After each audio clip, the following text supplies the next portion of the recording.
Hello, everyone. Welcome to KTAL News Now. I'm your host, Anthony Mocklin, and today is Tuesday. We have plenty of things to talk about on today's show. We're going to dive into several different local topics, national news, and some entertainment news and the events that are happening this weekend, from data centers in Caddo Parish to the art of rage baiting and how to combat it, and especially online, as well as the Fit for Life Expo that's taking place this Saturday at the Shreveport Convention Center. But first, let's take a little sneak peek at the weather forecast for the rest of the day to see what we can expect moving forward.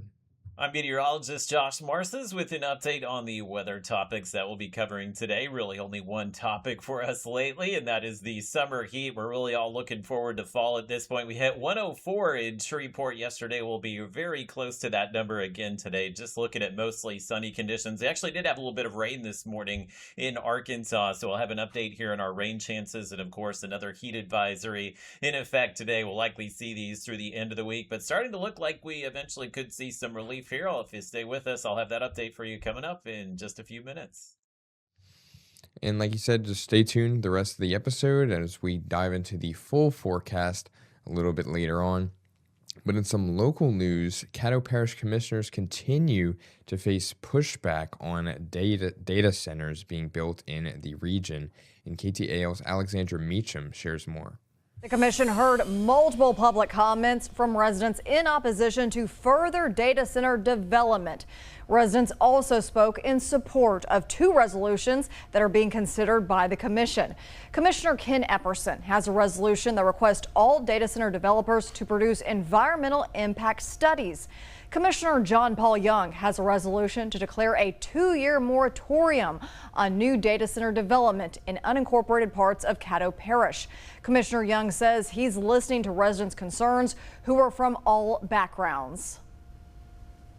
And they were of every type of person, both ideologically and racially and demographically. As far as age goes, the thing that unites them is that they are regular people who have been excluded from this process, the way many of us were excluded to a degree from this process by not having information. And that's what they want, and I think that they deserve it. And the only people who can give them an opportunity to get that is us. I regret not doing more to do that in the past, and I think that it is the appropriate thing for us to do now. We have a chance to correct course. After a series of votes and 2 people removed from the chamber meeting due to outbursts, the commission agreed to refer both resolutions back to committee for further discussion and to allow citizens time to learn their specific goals. And to learn more, you can find that on KTALnews.com. But speaking of some more local news, Louisiana's Clean Water Task Force met last week to discuss what's being done to address the issues that have plagued Shreveport's public water system. And KTAL's Melody Newsom shares more. The Clean Water Task Force, which was established to study Shreveport's public water system, held another meeting to discuss steps and goals on improving the system, which currently has an F grade, according to the Louisiana Department of Health. Shreveport's interim director of water and sewage, Brandon Sneed, says progress is being made. Every day, whether you see it or not, behind the scenes, progress is being made. There's studies being done, there's design of projects, projects are being completed, projects are starting, construction, design. So there's always progress, but today it was really another overview, and then also we're adding on each meeting, different topics come up, so we discuss different topics. Today we talked a little bit more about funding and different funding sources, whether it be federal grants, state money, the water sector program, and how we are taking full advantage of any and all of those programs. During the meeting, the task force encouraged attendees to taste 3 different cups of water from 3 different locations in an attempt to show that taste preferences can vary from person to person. At this meeting, Shreveport's water ranked second. The water tasting was to show that different palates receive and it's different for different people. It matters how you grew up, what you're used to, what you drink at home now, whether you drink bottled water or you drink tap water, what city you live in, what area you live in, if you're on a well. Sneed says the Louisiana Department of Health is continuing to review its grading protocol. Right now, the grading is very heavily scored towards infrastructure and not quite as much quality.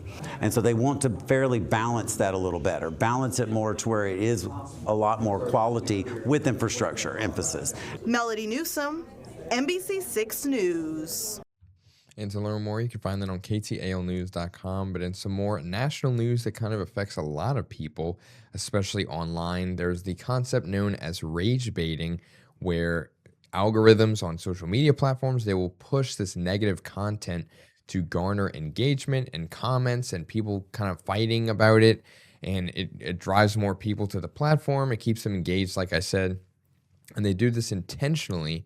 But KTAL's Marlo Layson got to speak with a conflict resolution expert to hear what can be done about this. And let's hear from Dr. Jeremy Pollack for more. A lot of the things that we're engaging with, from news headlines to social media posts, the way that there's so much content being produced now. The only way to get eyeballs is to be compelling. And our brains are threat detection systems. They're very good at detecting threats and even detecting threats where there might not even be a threat.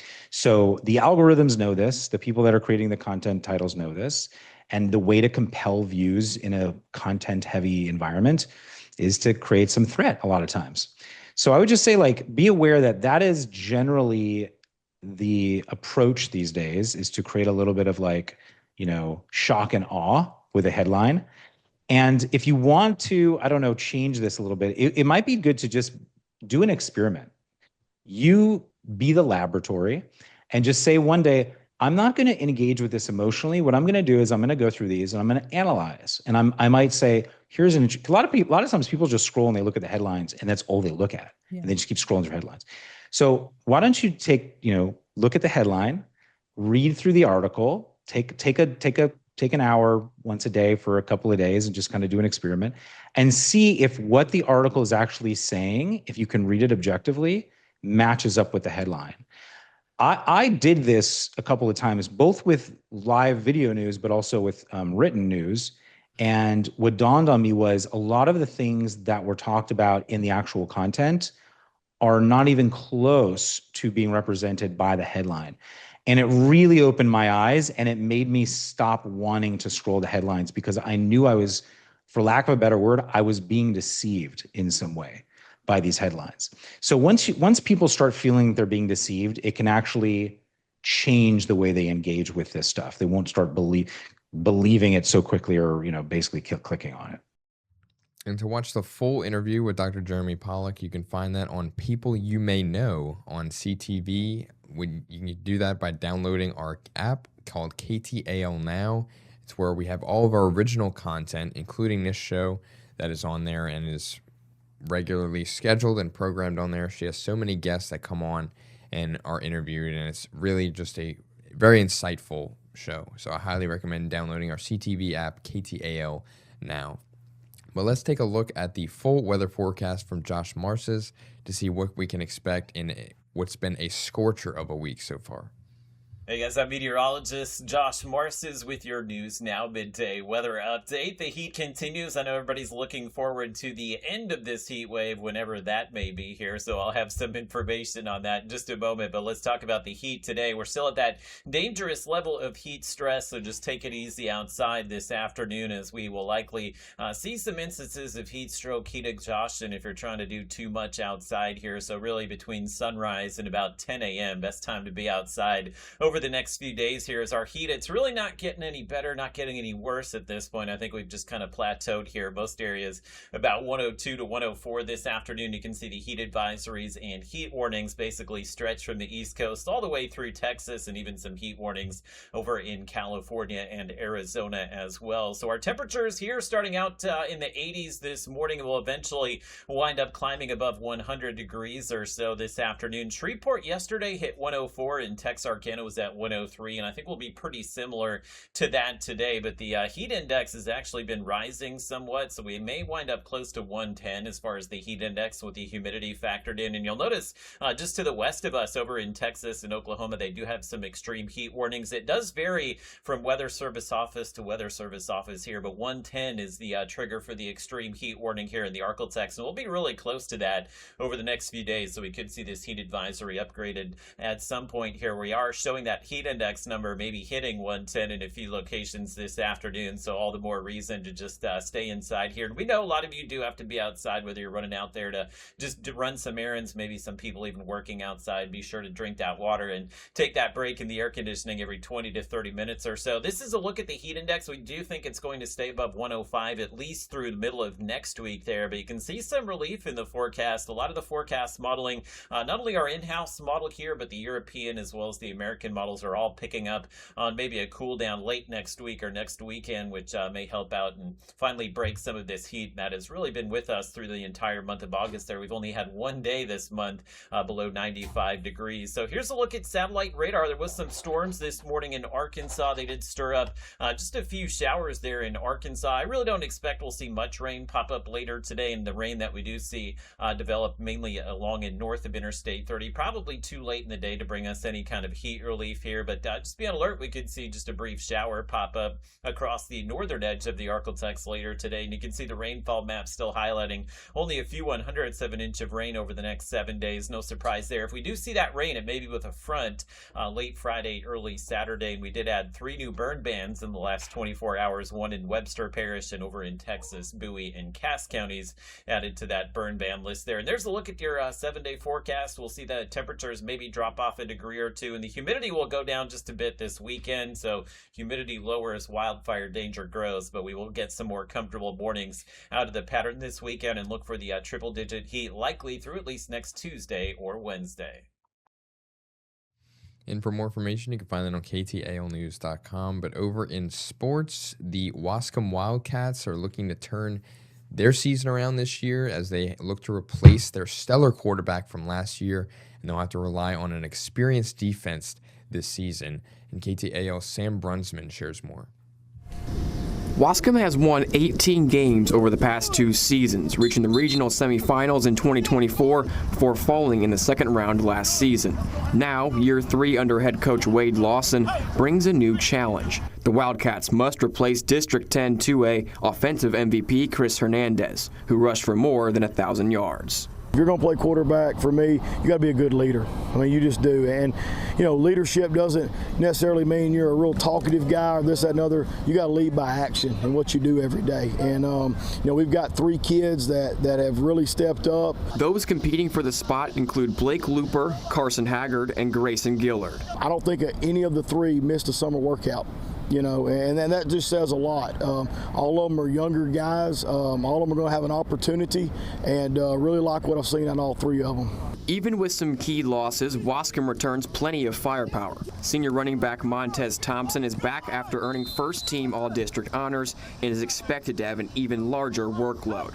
Defensively, experience may be this team's biggest strength. Linebackers Wesley Dees and Maddox DeCote headline a unit loaded with talent, while Julius Wash leads an experienced secondary, bringing a tough identity to this football team. Effort is everything. You know, I think when they watch us play, they're going to realize that we're willing to give more effort than the guys across there. Just that simple, you know. We're going to coach them that way. We're not going to accept it any other way, and then we're just going to play harder than the other guys over there, and that's going to win us a lot of football games. The expectations haven't changed in Wascom. The Wildcats believe another playoff appearance is only the starting point as the Wildcats chase for something bigger in 2026. In Wascom, I'm Sam Brunsman. And Wascom will open their season at home versus the ARP Tigers on August 28th, starting at 7:30 p.m. But over in Green Oaks, they ended up finishing 3-7 last year, and they are also looking to turn things around as they return plenty of all-district talent. And KTAL's Sam Brunsman shares more.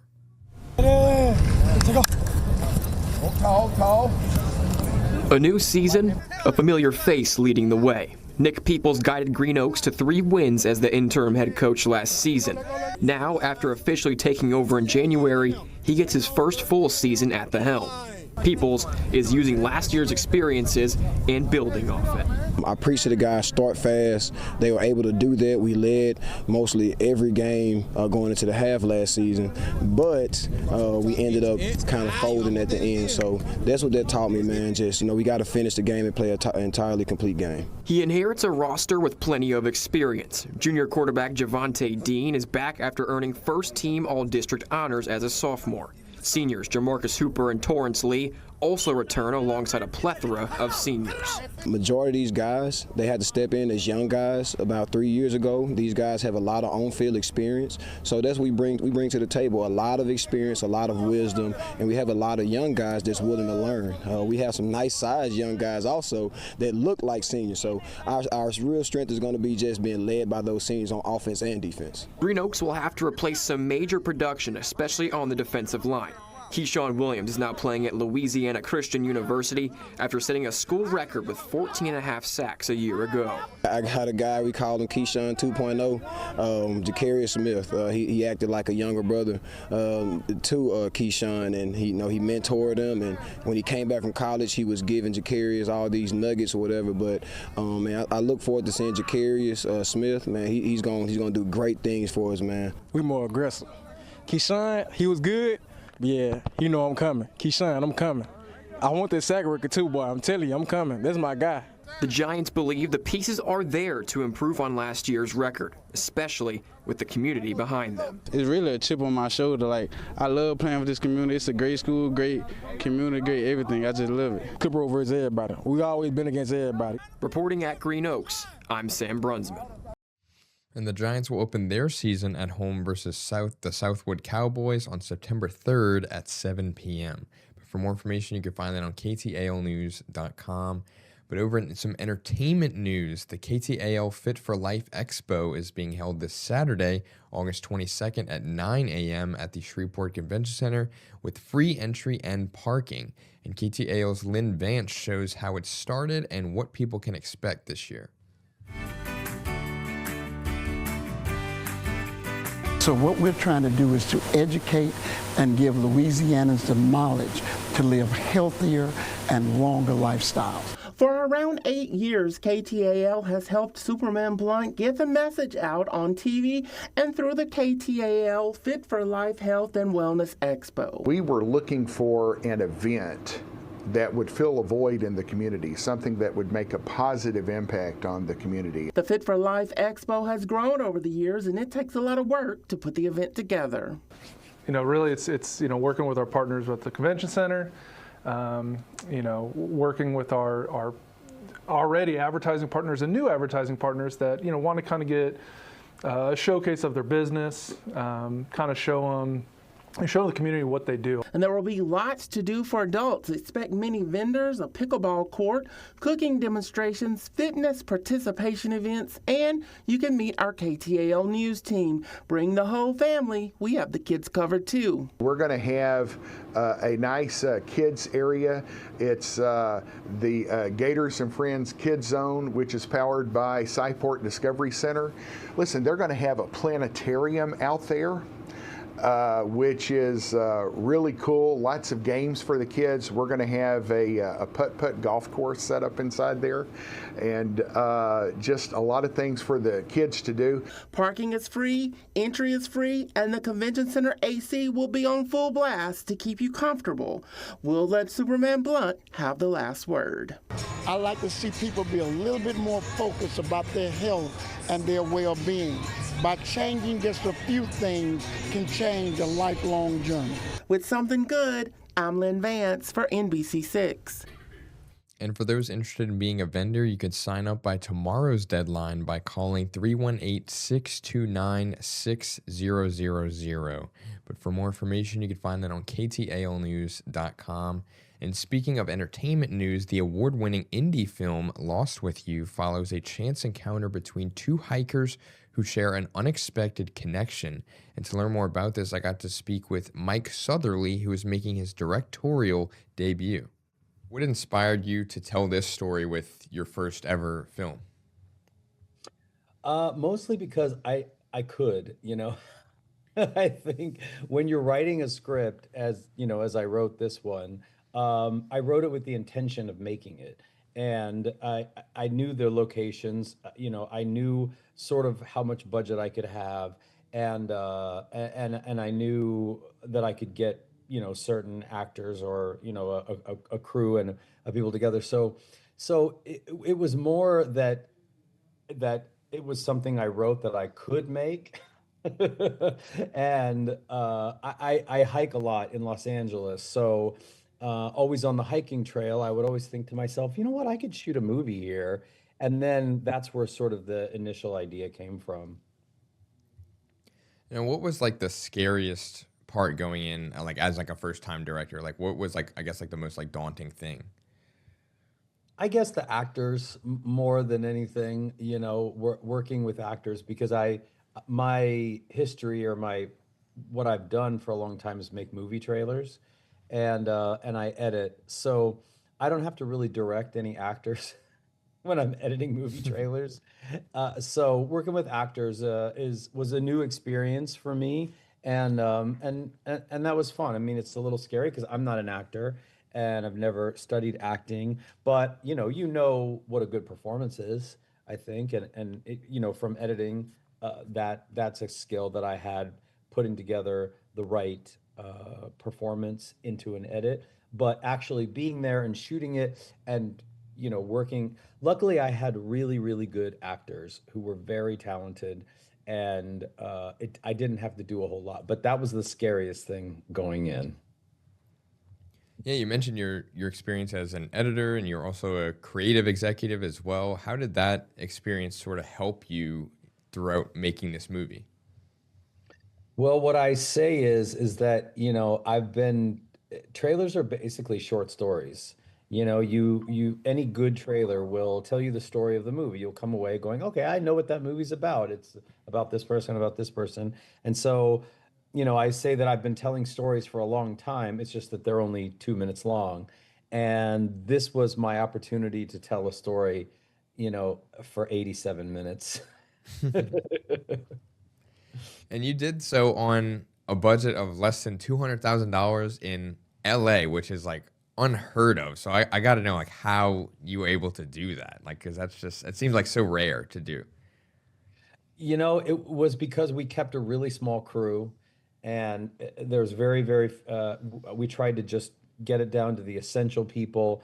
The two leads, they're in every scene of the movie, but they have a bulk of the movie that they're carrying, and then we'd have guests, people come on.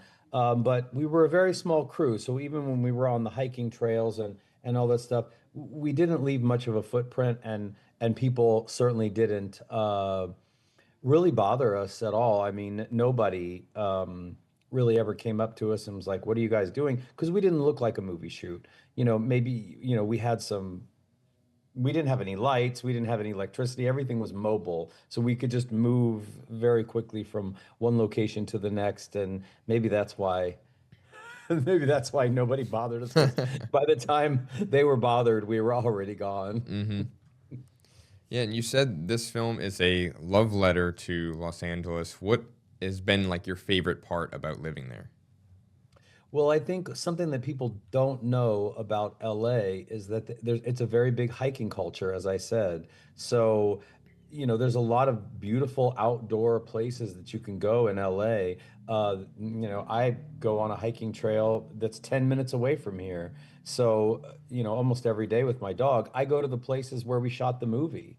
So, there's a lot of nature beauty in LA that people don't realize it because they think Hollywood and all that stuff. But that's something I wanted to show in the movie, was just how much you could get away really quickly and just go up to the top, because we live next to a mountain essentially, and then there's the part of the city called the Valley, which is like the other side of the mountain.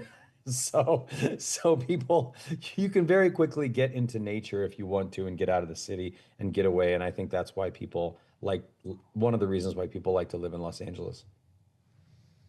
And what is like one thing or a few things that you want audiences to take away from this film in particular? The movie is about two people who meet on a hiking trail and decide to spend the day together. And people have something that people have seen the movie have been really taking away from it is just how much they listen to each other. And they both come from different sides of ideologies. Like they don't realize it when they first start hiking, but the more they talk to each other, they realize, oh, I was raised different than you. So I have different, ideas about the world and, politics and romance and love and all kinds of things that they disagree on. But throughout the day, they do have disagreements and they have to figure out a way to get over those disagreements. So, I say that's one thing I'd like people to take away from the movie is hope. Hope. And how can, I guess, in your opinion, that be applied to just people's life? Because I know it's like people always say, oh, it's a movie, it's not real or whatever. But these are like real problems that people are facing when it comes to like just getting along and everything like that. So I guess like how can that be applied to just any ordinary person? The movie, and this has been said in some reviews, is that it's a bit of a fantasy. And yes, it's played as reality. It doesn't exist in a fantasy world, but the way these two people relate to each other is a bit of a fantasy and a fairy tale because you don't see it very often. And I think when audiences see something that they're not exposed to, that's why they go to the movies. They want to see something that they don't see every day. And every day what they see in the media and on TikTok and, everywhere that they look, there's people clashing and fighting. And that's fun to watch sometimes, but this is something a little different that you don't see all the time. So I think it's interesting to show that to people and see how they react to it. And where can people watch it for those wanting to get their eyes on it? Well, right now it's at www.lostwithyou.com. The name of the movie.com. You can watch it there, and you can see the reviews and a bunch of other material that's there. And is there anything that we didn't cover that you wanted to touch a little bit more on or give a shout out to or anything? Well, I'm so glad that you brought up the website, where you could watch it because I forgot to get that into a couple of interviews. But that's really when I got off Chris, the publicist, is like, you have to say the name of the website, and I'm like, I know, I forgot. So thank you. So thank you for doing that. But it'll eventually make its way to the big platforms and stuff. But right now, if people want to see it right now, it's at lostwithyou.com. And to learn more, you can find that on KTALnews.com. But that is all I have for today's edition of KTAL News Now. Be sure to tune in each and every day, Monday through Friday at 12 p.m. on KTALnews.com. But for now, I'm Anthony Mocklin. Have a great rest of your day, and thank you for joining us.